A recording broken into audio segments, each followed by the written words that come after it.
Hello guys. सो आज का हमारा टॉपिक है इंटरपर्सनल रिलेशनशिप। ठीक है, तो हम डिफाइन करेंगे पहले इंटरपर्सनल रिलेशनशिप, फिर types of interpersonal relationship, purpose of interpersonal relationship. Okay, बाकी हम नेक्स्ट वीडियो में देखेंगे। सो ओके, डेफिनेशन है a social and emotional connection between two or more people that involves mutual interaction and openness with each other. ठीक है, एक social और emotional connection होता है। ठीक है, जो सोशली भी हम बिल्ड कर रहे हैं और इमोशंस के साथ भी कनेक्ट होते हैं, जो दो लोगों के बीच में हो सकता है या फिर बहुत सारे लोगों के बीच में हो सकता है। और जिसमें म्यूचुअल इंटरेक्शन होती है, यानी कि जो भी दो लोग हैं, जो दो ग्रुप में जितने भी लोग हैं, वो सब आपस में बात करेंगे। ठीक है, एक दूसरे से इंटरेक्ट करेंगे, कोई एक नहीं बोलेगा, बाकी सब इन्वॉल्व रहेंगे। ओके, एंड ओपननेस, और सब एक दूसरे से खुल के बात करेंगे। मतलब कि जब हम खुल के बात कर पाएंगे, एक दूसरे से इमोशनली कनेक्ट कर पाएंगे, तो उसको इंटरपर्सनल रिलेशनशिप कहा जाता है। ठीक है, जैसे कि हम लोग अपने घर वालों से होते हैं, तो उनके साथ हमारा एक इंटरपर्सनल रिलेशनशिप है। हमें हमें इस वर्ड को डिफाइन कर रहे हैं हम कि मतलब उनके साथ जो हमारा कनेक्शन है उसको इंटरपर्सनल रिलेशनशिप कहते हैं। अब वो कैसा होता है, हमें उनके साथ इमोशनली कनेक्शन फील होता है। ठीक है, हम उनसे सब कुछ शेयर कर लेते हैं, उनको पता है हम एक्चुअली में कैसे हैं, तो वो हो गया इंटरपर्सनल रिलेशनशिप। ओके, ठीक है, अब आते हैं टाइप्स ऑफ इंटरपर्सनल रिलेशनशिप कि कौन कौन से टाइप के होते हैं। जैसे फैमिली हो गया। ठीक है, फैमिली में सब एक दूसरे से इंटरपर्सनली कनेक्टेड होते हैं। ओके, और फ्रेंडशिप में भी हम ऐसे ही होते हैं, लव के कनेक्शन के साथ ऐसे ही होते हैं। मैरिज में दो कपल्स एक साथ उनमें भी इंटरपर्सनल रिलेशनशिप होता है। ओके, उसके बाद फिर ब्रदरहुड, सिस्टरहुड, ठीक है, एक्वाइटेंस, कैजुअल रिलेशंस और प्लेटोनिक रिलेशन। ठीक है,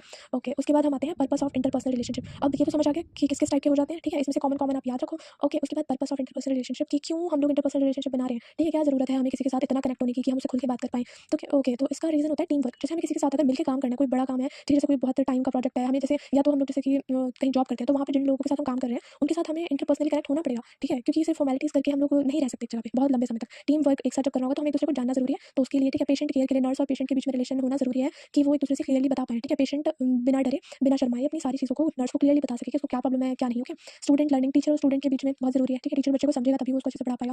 प्रोफेशनल डेवलपमेंट के लिए कैसे ज़रूरी है, जहाँ पे भी हम काम करेंगे, ठीक है, उनके साथ हम लोग कनेक्ट होंगे, उनको हम लोग समझेंगे, उनको हम लोग सारी चीज़ एक्सप्रेस कर पाएंगे बिना डरे। हम लोग जो भी पॉइंट रखना चाहते हैं वो रखेंगे, तो हमारा पर्सनल प्रोफेशनल डेवलपमेंट भी होगा। बेटर अंडरस्टैंडिंग के लिए, अच्छे से किसी चीज़ को समझने के लिए भी पर्सनल ग्रोथ एंड डेवलपमेंट। ठीक है, खुद का ग्रोथ हो और डेवलपमेंट के लिए भी जरूरी है। Sense of security, security feel करने के लिए हमें सामने वाले को अच्छे से समझना, खुद को अच्छे से समझना जरूरी है। और कॉपरेशन के लिए, किसी के साथ कॉपरेट हम तभी करेंगे जब हम उसमें ट्रस्ट करते होंगे। रिलेशनशिप बिल्ड करने के लिए, कोई भी रिलेशनशिप हो, जैसे ये सारे थे, तो कोई भी रिलेशनशिप हो उसके लिए हमें इंटरपर्सनल रिलेशनशिप बिल्ड करना जरूरी है। गाइडेंस के लिए, गाइडेंस और काउंसलिंग दोनों इस चीज़ से बेस्ड है कि पहले तो काउंसलर या जो गाइडेंस देने वाला है वो तुम्हें जानता हो। ठीक है, जब वो तुम्हें जानेगा तभी तो तुम्हें वो गाइडेंस या काउंसलिंग दे पाएगा अच्छे से। तो उसके लिए भी बहुत जरूरी है। ठीक है, that's all, thank you for watching, like and subscribe.